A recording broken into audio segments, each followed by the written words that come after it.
Welcome to another episode of My Weird Prompts, an AI-generated podcast featuring the random prompts of Daniel Rosehill as answered by a revolving cast of friendly AI characters. Join us for deep dives into AI, technology, and whatever other random thing Daniel finds fascinating today. Subscribe on Spotify or your favorite podcatcher. Now, today's episode. This episode was generated using artificial intelligence.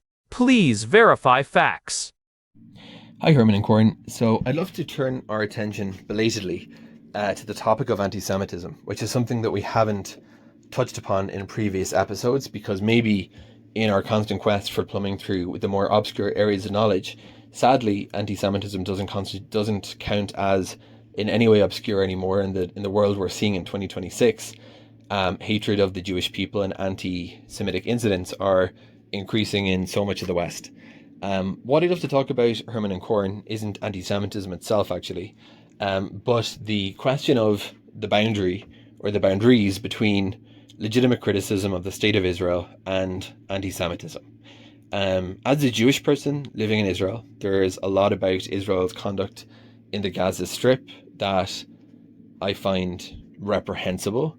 And I agree with a lot of people who think that what was done caused disproportionate loss of life among a civilian population. And I have big questions as to whether this was the most effective way to carry out the campaign, the military campaign, and the objective of defeating Hamas. But there's a difference between taking a critical view of certain aspects of Israeli policy and engaging in what we often see instead as some of the more extreme rhetoric coming out of the anti-Israel protests, that all Israelis are monsters, likening Israel to the Nazis, saying that the state of Israel shouldn't exist, has no right to exist, which people like to prop up a distinction between Judaism and Zionism that I think is very artificial and very deceptive and self-serving in terms of selectively amplifying a minority of voices in the Jewish world who argue that Zionism is a kind of warped offshoot of Judaism rather than the authentic and original expression of it. So for those who accept that the majority of the Jewish world is Zionist and that Zionism is an integral part of Judaism, it may not be something they want or like to hear, but when you say that I'm just anti-Zionist, you are attacking the fundamental premise of Judaism. And for many Jewish people who either live in Israel or have relatives there and think that a Jewish state is, I take the view that this is the birthplace of Judaism and our natural part of the world. Others will look at it from, because of it's I would say a reactionary definition of Zionism, that because of the Holocaust, we've shown that we need a Jewish state. But regardless of which of those 2 points of origin one comes to define and espouse Zionism from, the idea that you can be just anti-Zionist and think that Zionism is evil and Jews shouldn't have a state, but yet not be anti-Semitic, is a contradiction in terms. And that's the argument that falls often on deaf ears, but which I think is where, if you ask me what is challenging about the anti-Semitism that we're seeing at the moment, I would say it's that. It's not the legitimate criticism, it's the people who have convinced themselves and formed an echo chamber and a thought bubble around the idea that that's legitimate and that's a fair argument. I don't view it as such. But Herman and Corin, besides my takes on this, there have been some international efforts to try to delineate this. We don't want to create a stifling, constricting parameters around the debate about Israel, that this is exactly what you can do and say, not the thought police. But in an attempt to protect Jewish people from hate rhetoric, which we've seen often does translate into actual acts of hate motivated violence and death, we've sought to create some clarity. And the International Holocaust Remembrance Alliance, or IHRA definition, is probably the most well known of those, which one of the examples of anti-Semitism in that is that comparisons between Israel and the Nazis are what we call in law prima facie. Can I still remember how to pronounce that? They're taken at first glance. I'm not actually quoting verbatim from what it says, but that's the idea of that example, that without any compelling argument to the contrary, and I don't think there is really one that one can find, that's not something that reasonable criticism of Israel ever comes packaged in. So I'd love to talk Herman and Corin. And one thing about that thing in the IHRA definition is that it's commonly mistaken, and I have been guilty of this, that's an integral part of it. It's not, it's an example. And we've seen some countries belatedly adopt this, like Ireland, that I would say have been woefully asleep at the wheel in delineating any kind of red line at all regarding criticism of Israel, as we talked about in our previous episode about digitizing and archiving hate speech. So the question I have regarding Ireland in particular is, what is the point of endorsing this piece of paper if you're not going to actually do anything to honor it in terms of your in terms of the legislation and what actions you take when you see manifestations of anti-Semitism in your societies? So Herman and Corin, let's chat today about the yardsticks for distinguishing anti-Semitism and legitimate anti-Israelism. And the IHRA definition is a document that predates the environment we currently have in the Gaza war. I'm curious to know whether there have been any thoughts about updating it and what exactly those mechanisms look like when we have a country that commits to something. Isn't it kind of worthless if it doesn't translate into any kind of policy or action? Herman and Corin, let's talk about anti-Semitism, anti-Israelism, and the new wave of masked anti-Semitism that we're seeing in some parts after October 7th. Hey everyone, welcome back to my weird prompts. I am Corn, and I am sitting here in our living room in Jerusalem with my brother. It is a quiet Tuesday morning here, February 21st, 2026, but the quiet can be deceptive. You can feel the weight of the last few years in the air, even now, as the city moves through its daily rhythms. Herman Poppleberry at your service. It is good to be here, Corn, though I have to say, today is a bit of a heavier one for us. We usually tackle some pretty abstract or quirky prompts, but today's request from Daniel hits very close to home. It is something we live with every day, especially being here in Jerusalem, but it is also a phenomenon that has been exploding globally in ways we haven't seen in generations. It really is. Daniel's prompt is about the boundaries between legitimate criticism of the state of Israel and anti-Semitism. He is looking at the world in early 2026 and seeing the ripples from the events of the last few years, particularly the aftermath of October 7th, 2023, and the long, painful war in Gaza that followed. Daniel points out that there has been a massive, documented rise in anti-Semitic incidents across the West, and he is asking about the yardsticks we use to tell the difference between criticizing a government and hating a people. It is a vital question. According to the Anti-Defamation League and the Community Security Trust in the United Kingdom, anti-Semitic incidents hit record highs in 2024 and 2025. We're talking about a level of vitriol that hasn't been seen since the 1940s. Daniel specifically mentioned the International Holocaust Remembrance Alliance definition of anti-Semitism, which has become a massive lightning rod for debate. He wants us to dig into why that definition is seen as essential by some and dangerous by others. I think we should start there, Herman. You've been digging into the history of the International Holocaust Remembrance Alliance, or the IHRA. It did not just appear out of thin air after the war started. It has a long, complicated backstory involving European monitors and international diplomats. Why is it so central to this discussion? You are right. It has a history that goes back over 20 years. The core of what we now call the IHRA definition actually started with the European Monitoring Center on Racism and Xenophobia back in the early 2000s.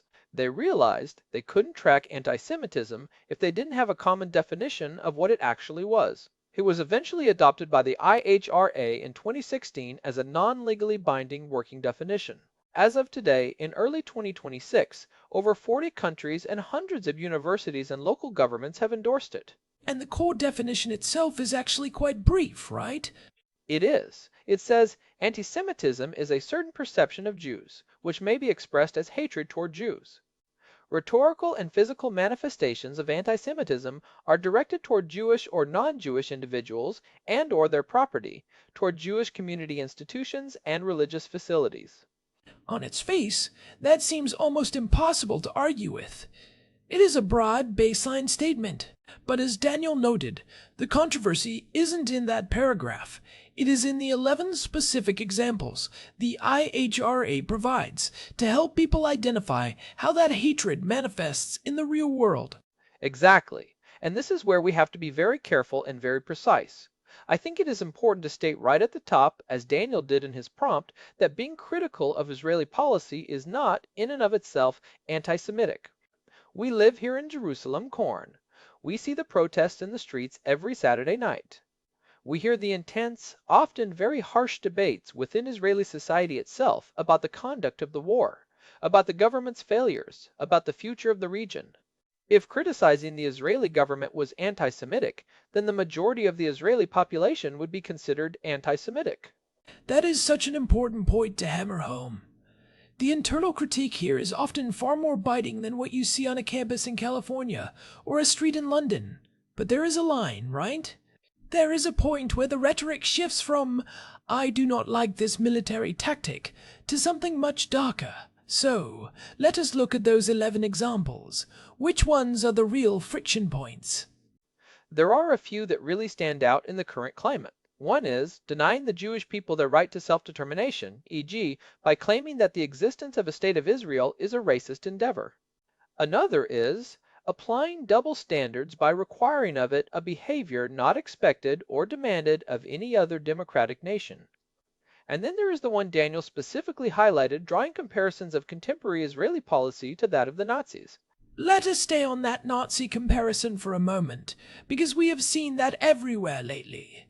You see it on protest signs, in social media memes, and even from some political leaders. Why is that specifically listed as an example of anti-Semitism rather than just a very harsh political metaphor? Because it is a form of Holocaust inversion.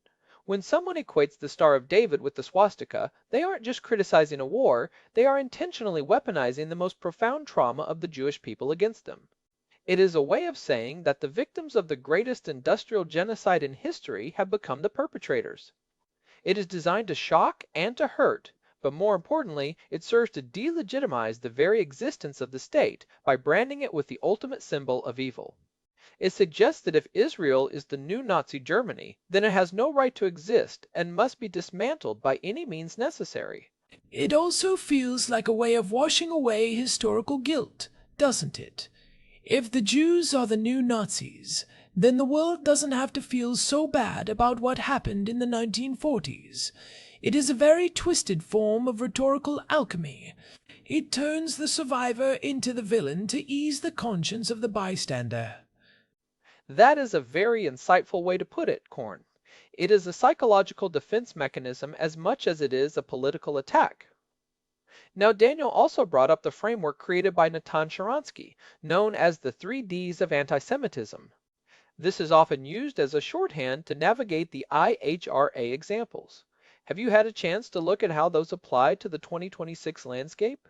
I have. The 3Ds are delegitimization, demonization, and double standards. Sharansky's argument is that while criticism of Israel is fine, the moment it crosses into one of these three categories, it becomes anti-Semitism.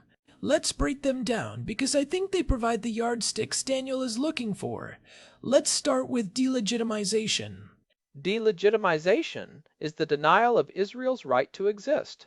It is the argument that Israel, and only Israel, is an inherently illegitimate state. You don't see people arguing that Turkey or Pakistan, or even countries with horrific human rights records like Syria, should be wiped off the map and their people dispersed. When the demand for the total dissolution of a state is reserved uniquely for the world's only Jewish state, you have to ask why. It moves beyond criticizing a government's borders or its laws and attacks the very foundation of Jewish self-determination. And that leads directly into demonization. Yes, Demonization is when Israeli actions are portrayed using ancient anti-Semitic tropes. This is where we see the blood libel resurface, the idea that Jews or Israelis have a unique, bloodthirsty desire to kill children. We saw this a lot during the height of the Gaza war in 2024. When people use imagery of Israeli leaders drinking blood or depict them as monsters from medieval folklore, they are tapping into a thousand-year-old reservoir of hate. It isn't about the casualty count anymore, it is about the supposed inherent nature of the people. And the third D is the double standard. This one is often the most subtle, but in some ways it is the most pervasive in international politics. It really is. The double standard is when Israel is singled out for condemnation while far worse atrocities elsewhere are ignored or even excused. Think about the United Nations.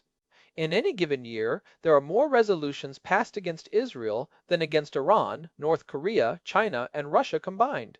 When a human rights activist spends 100% of their energy on Israel and 0% on the Uyghurs in China or the mass killings in Sudan, you have to wonder about the motivation. Is it really a universal concern for human rights? Or is there something about the Jewish nature of the state that makes it a more appealing target? I hear the counter-argument to that all the time, though. People say, well, we hold Israel to a higher standard because it claims to be a democracy and it is an ally of the West. Does that justify the obsession?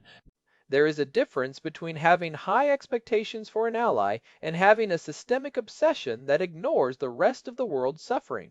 If your moral compass only points toward Jerusalem and never toward Tehran or Moscow or Beijing, your compass is broken. Holding a country to a standard is one thing. Using that standard as a cudgel to deny its right to defend itself against groups like Hamas or Hezbollah who openly state their genocidal intent is another thing entirely. That brings us to one of the most complex parts of Daniel's prompt, the distinction between Judaism and Zionism. Daniel says he believes this distinction is often artificial. He argues that for the vast majority of Jews, Zionism is an integral part of their religious and cultural identity. Herman, how do we navigate this? Because you see a lot of people saying, I do not hate Jews, I just hate Zionists.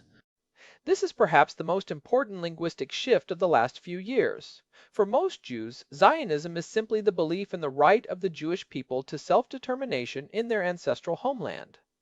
It is baked into the daily prayers, the Passover Seder, and the very fabric of the religion for 3,000 years. To tell a Jew they can be Jewish but they can't be a Zionist is like telling an Irishman he can be Irish, but he has to renounce any connection to the island of Ireland. But what about the Jewish groups who are anti-Zionist? We see them at protests, often wearing traditional clothing or holding signs that say, "Not in our name." Doesn't their existence prove that the two can be separated? It proves that there is a diversity of opinion, but it doesn't make the distinction a universal reality. You have a small minority of ultra-Orthodox Jews who believe a Jewish state can only be established by the Messiah, and you have some secular Universalists who dislike the idea of nation-states in general. But when 90 to 95% of a global community says that a certain concept is core to their identity, it is incredibly patronizing for outsiders to point to the 5% and say, see, we can attack the 95% because these 5% agree with us. It feels like tokenization, using a small subset of a group to justify an attack on the vast majority. Exactly, and more importantly, look at the rhetoric. When people talk about Zionist control of the media, or Zionist money, or Zionists being a cancer on the world, they're using the exact same language that was used against Jews for centuries. They've just done a find and replace on the word. It is a linguistic mask that allows people to express anti-Semitic ideas while maintaining a thin layer of political deniability. In 2026, that mask has become very transparent. Let's talk about the Gaza context specifically, because that is the engine driving so much of this right now. Daniel mentioned that even as a Jewish person in Israel, he finds aspects of the conduct in Gaza reprehensible. How do we maintain a space for that kind of moral critique without feeding into the anti-Semitic surge? It requires a commitment to specificity. Legitimate criticism focuses on specific policies, specific leaders, and specific actions. You can say, I believe the humanitarian aid is insufficient, or I believe the military's rules of engagement are too broad, or I believe the Prime Minister is prolonging the conflict for political gain. Those are political and moral arguments that we hear every single day in the Israeli press. But it crosses the line when you start saying the reason for those actions is because Jews are inherently cruel, or when you use the war to justify harassing a Jewish student at a university in New York who has nothing to do with the IDF's decisions. Precisely. The moment you hold individual Jews or Jewish communities around the world responsible for the actions of the Israeli government, you are engaging in collective guilt. That is a textbook definition of prejudice. If you wouldn't hold a random Chinese student in San Francisco responsible for the policies of the CCP, but you hold a Jewish student responsible for the actions of the cabinet in Jerusalem, you are applying a double standard rooted in anti-Semitism. Daniel also asked if the IHRA definition should be updated. Given everything that has happened between 2024 and today, in early 2026, is it still fit for purpose? Or do we need something new? There is a lot of debate about this. Some people want to add more specific examples related to social media discourse and the way algorithms amplify hate. Others point to alternative definitions, like the Jerusalem Declaration on Antisemitism, which was created by a group of scholars who felt the IHRA definition was too restrictive on Palestinian rights and speech. What is the main difference there? I know the Jerusalem Declaration has been brought up a lot in academic circles. The Jerusalem Declaration explicitly states that supporting the boycott, divestment, sanctions movement, or BDS, or calling Israel an apartheid state, are not, in and of themselves, anti-Semitic. It tries to create more breathing room for radical political critique. But the critics of the Jerusalem Declaration argue that it creates too much cover for people to use those terms as a gateway to delegitimization. Personally, I think the IHRA definition is actually quite resilient, because it focuses on the intent and the tropes. It doesn't actually say you cannot criticize Israel. In fact, there is a sentence in the definition that almost everyone ignores. It says, however, criticism of Israel similar to that leveled against any other country cannot be regarded as anti-Semitic. That is the most important sentence in the whole document, and you are right. It is the one that gets buried in the shouting matches. The IHRA doesn't shield Israel from criticism. It shields Jews from being attacked under the guise of criticism. I don't think the definition needs an update so much as people need to actually read it in its entirety. Now, let's get to Daniel's point about countries like Ireland. This is a really interesting case study. Ireland has endorsed these definitions, but Daniel asked what the point is if it doesn't translate into legislative action or policy when anti-Semitism actually manifests. Ireland has been one of the most vocal critics of Israel in Europe, especially over the last 2 years. Ireland is a fascinating and complex case. They have a very strong historical memory of being a colonized people, and many in Ireland see the Palestinian struggle through that specific lens. That is a legitimate historical perspective. However, we have seen a documented rise in anti-Semitic rhetoric in the Dáil, the Irish Parliament, and on the streets of Dublin. There have been calls to expel the Israeli ambassador, and even instances of Jewish citizens being told they aren't welcome in certain spaces. So if the Irish government has signed on to the IHRA definition, why don't we see consequences when someone crosses those lines? Because in most countries, these definitions are symbolic. They are a statement of values, not a penal code. To turn them into law would involve some very tricky navigation of free speech protections. In Ireland and many other places, there is a massive hesitation to police political speech, even when it is ugly. But Daniel's point is a sharp one. If a government says, we stand against anti-Semitism and then sits idly by while Jewish businesses are boycotted or Jewish students feel unsafe, then that endorsement is performative. It is a way of feeling virtuous without doing the hard work of social cohesion. It feels like there is a gap between foreign policy and domestic responsibility. A country can be as critical as it wants of Israel's borders, but it still has a duty to protect its own Jewish citizens from the fallout of that rhetoric. When leaders use very charged language calling Israel a rogue state or a genocidal regime, they are pouring gasoline on a fire. They might think they are just talking about a government far away, but for the person who wants to find an excuse to hate their Jewish neighbor, that language is an invitation. That is exactly the danger. Words have consequences. If you spend months telling your population that a certain state is the embodiment of evil, you cannot be surprised when that hatred spills over onto the people who are perceived to be connected to that state. Actual policy would look like enforcing existing hate speech laws, providing security for Jewish institutions, and having the moral courage to call out members of your own political camp when they use anti-Semitic tropes. That is the hardest part, isn't it? Calling out your friends. It is easy to point at the other side and say they are bigots. It is much harder to look at the people you agree with on Gaza and say, hey, that Nazi comparison you just made is anti-Semitic and it hurts our cause. That is the real test of whether you actually care about anti-Semitism or if you are just using it as a political football. If you only see anti-Semitism on the other side of the aisle, you are not seeing it at all. We see this on both ends of the spectrum. On the right, you have the Great Replacement theories and the Soros-themed conspiracies about globalist control. On the left, you have the demonization of Zionism and the use of classic tropes under the guise of anti-colonialism. They are different flavors of the same poison. They often meet in the middle, don't they? The horseshoe theory in action. Absolutely. They use different justifications, but they always end up at the same target. Let us talk about some practical takeaways for our listeners. If someone is out there and they want to be critical of what is happening in Gaza, or they are worried about the humanitarian situation, as many of us are, but they want to make sure they are not crossing into anti-Semitic territory, what are the red flags they should look for in their own speech, or the speech of others? First, avoid the Nazi comparisons. Full stop. It is historically inaccurate and it is designed to be a psychological attack. Second, avoid collective responsibility. Do not talk about what the Jews are doing, talk about what the Israeli government or the IDF is doing. Third, check for double standards. Are you using language to describe Israel that you never use for any other conflict? Are you demanding things of Israel that you don't demand of any other nation in a similar position? Also, I think it is important to check the imagery. If you are using tropes of child killing or world domination or greed, you are tapping into centuries of lethal anti-Semitism. Even if you think you are being edgy or provocative, you are playing with fire. And finally, listen to Jews.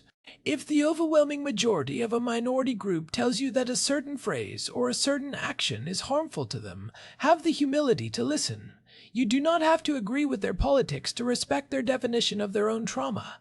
That seems like a very basic level of empathy that is often missing in these heated debates. People are so convinced they are on the side of justice that they feel they have the right to define what is and is not offensive to the people they are attacking. It is a strange form of arrogance, isn't it? To tell a Jewish person, I'm not being anti-Semitic, you are just being too sensitive. It is gaslighting on a global scale. It really is. Now, looking forward, do you see this getting better? We are here in February of 2026. The most intense phase of the Gaza war has passed, but the social tensions in the West seem to be at an all-time high. I think we are in a period of great shaking. The old consensus about how we talk about these things has broken down, but I also see more people becoming aware of these distinctions. The very fact that we are having this conversation and that Daniel sent this prompt shows that there is a desire to find those yardsticks. People are starting to realize that you can be a passionate advocate for Palestinian rights without descending into ancient hatreds. I hope so. Because if we lose the ability to distinguish between political disagreement and racial or religious hatred, we lose the ability to have a functioning, pluralistic society. We do. And it is not just about protecting Jews. A society that allows anti-Semitism to flourish is usually a society that is becoming sick in many other ways. It is often the canary in the coal mine for the death of liberal democracy. History has shown us that when the guardrails against anti-Semitism come down, other forms of bigotry and authoritarianism quickly follow. That is a sobering thought, but the necessary one. Herman, I think we have covered a lot of ground here. We have looked at the IHRA definition, the 3Ds, the connection between Judaism and Zionism, and the responsibility of governments to do more than just sign declarations. We have. It is a complex topic, and we could talk for another 5 hours and still only scratch the surface. But hopefully, this gives people a framework to think about these things more deeply. It is about precision, empathy, and a commitment to universal standards. I think it does. And for our listeners, if you have thoughts on this, or if you disagree with our take, we want to hear from you. This is a collaboration, and your input is what keeps the show going. We don't claim to have all the answers, but we are committed to asking the hard questions. Absolutely. We are all trying to navigate this weird world together. Before we wrap up, I want to say a quick thank you to Daniel for sending this in. It is a tough topic, especially for someone living here in Israel, but it is one that we cannot afford to ignore. Agreed. Thanks, Daniel. Your perspective as a Jewish person in Israel who is also critical of policy is exactly the kind of nuance we need more of. And hey, if you have been enjoying my weird prompts, or if you found this episode helpful, we would really appreciate it if you could leave us a review on your podcast app or a rating on Spotify. It genuinely helps other people find the show and join the conversation. We have seen a lot of new listeners lately, and we are so glad you are here. It really does. We see every review and it means a lot to us. It helps us know which topics are resonating with you. You can find all our past episodes, including the ones we mentioned today, at myweirdprompts.com. We have an RSS feed there for subscribers, and a contact form if you want to get in touch. You can also reach us directly at show@myweirdprompts.com. We are on Spotify, Apple Podcasts, and pretty much everywhere else you listen to your shows. All right, Herman, I think that is it for today. Let us go get some coffee and take a walk. It is a beautiful day in Jerusalem, despite everything. Sound like a plan, Corn? A little fresh air and some perspective. Thanks for listening to my weird prompts. We will see you in the next one. Goodbye, everyone. Keep asking those weird questions. This episode was generated using Gemini Flash 3. Text-to-speech engine was Chatterbox. Thanks for listening to another episode of My Weird Prompts, an AI-generated podcast featuring Daniel Rosehill's AI prompts, as answered by a revolving cast of friendly AI characters including me, Cornelius the Sloth. Subscribe on Spotify or visit myweirdprompts.com.